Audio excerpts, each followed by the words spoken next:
want to share with you today a little story, a little life lesson that I learned from my children. They are 29, I think, and 30 now, but it was when they were this age, about 3 and 4. Morgan and Brandon taught me some lessons, and one of them was in determination. And the other life lesson they taught me was, it added kind of new meaning to that saying, where there's a will, there's a way. And I was sitting in the living room one day, and I heard them kind of fussing at each other back and forth, and it began to get louder and louder. And I didn't pay much attention until I heard Brandon's little high-pitched voice squeal, "Sis," now this is the worst word you're going to hear on my channel, "Sis, you's a butthead." So, of course, I jump up and I go running into the room, and there stands Brandon with his binky. And he used his binky like the Homer Simpson baby, like a, and he wouldn't pull it out of his mouth to talk. He'd just slide it to one side. He'd talk out the other side of his mouth. And he was standing toe-to-toe with his sister, and he was giving her the stink eye. And she was looking down on him, giving him the stink eye. And he was just going, saying all kinds of stuff. And I said, "Hey, boy," I said, "did you just call your sister that word, a butthead?" He goes, "Yes, because her is." And I said, "Brandon, we do not call each other those names, and that's not the way that word was intended to be used." I said, "You tell your sister you're sorry, and don't you ever say that again." "Well, her is one." I said, "Brandon, you don't call your sister that name. Now you apologize." "Oh, I'm sorry." So I go out, and I'm sitting in the living room again, and probably 4 or 5 minutes later, here come Morgan busting out, "Dad, he did it again." I said, "Well, sis, what did he do?" "He said that to me again." I said, "He called you a butthead?" "No, Dad, he called me something else." I said, "Well, what did he say?" "He said to me, 'Sis, you an head.'" So I go in the room, and there stands Brandon, all stirring his binky, working back and forth.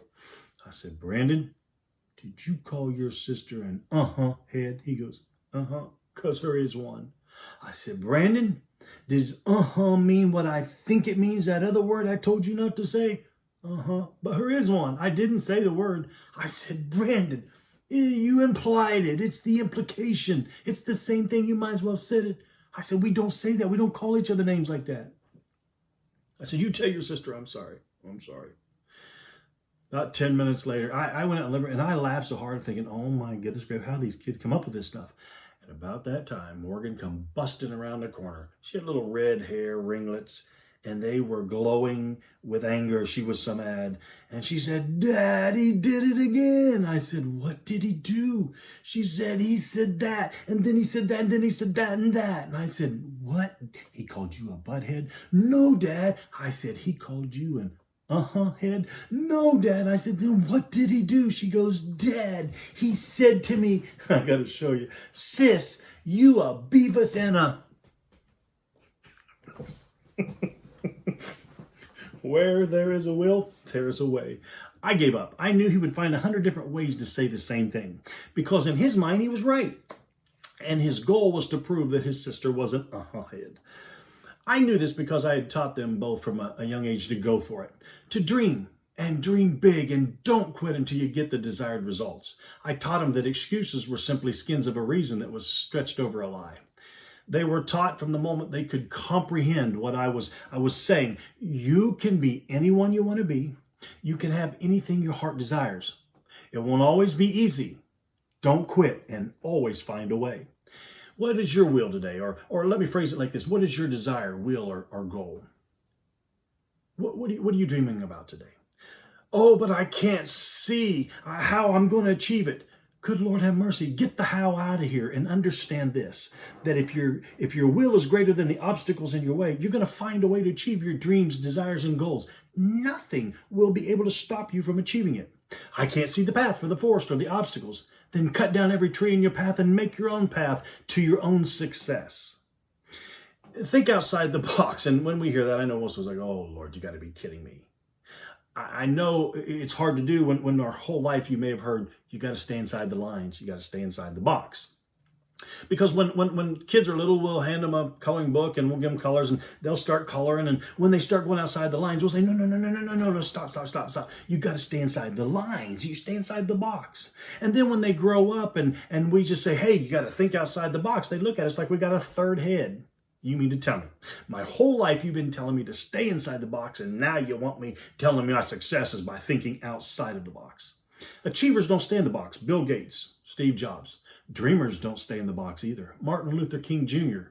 outside the box and was willing to die for his dreams. Dreamers live in their car for 3 years to see their dreams come true. My son Brandon, 3 years, and it paid off. Millions of people today follow him and are blessed because the will was greater than the way. When your desire to see your dreams come true is actually greater than the price to pay to get them, you're going to achieve them. It's the box that's the obstacle. Or if you please, it's the limitations. And limitations are right here. They're in your mind. There's a scripture that says, as a man or a woman thinks, so are they. In other words, here's what it means. If you think you can't, guess what? You won't. If you think you can, you will. The walls of the box are what's keeping you from seeing your dreams and your desires and maybe your goals in life. So if it's the walls of the box that's limiting you and you can't go around the wall, or you can't go over the wall, or you can't go under the wall, then it's time for you to grab a jackhammer and bust a hole through the middle of the wall or the obstacle, because what you desire is on the other side of the obstacle. Remember this. Your will must be greater than what's in the way to get to it. Go for it today. Dream big. I mean dream big. And remember, where there's a will, there is a way. Go ahead. Be ahead. Think ahead. But above all else, don't be a head.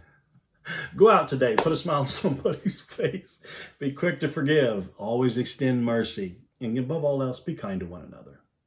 And that is a view from the fair side of things. Guys, I want to say thank you for watching my videos. It's an honor, you taking your time, and I hope that you are blessed in some way by what you see. Thanks a lot. Have a great day.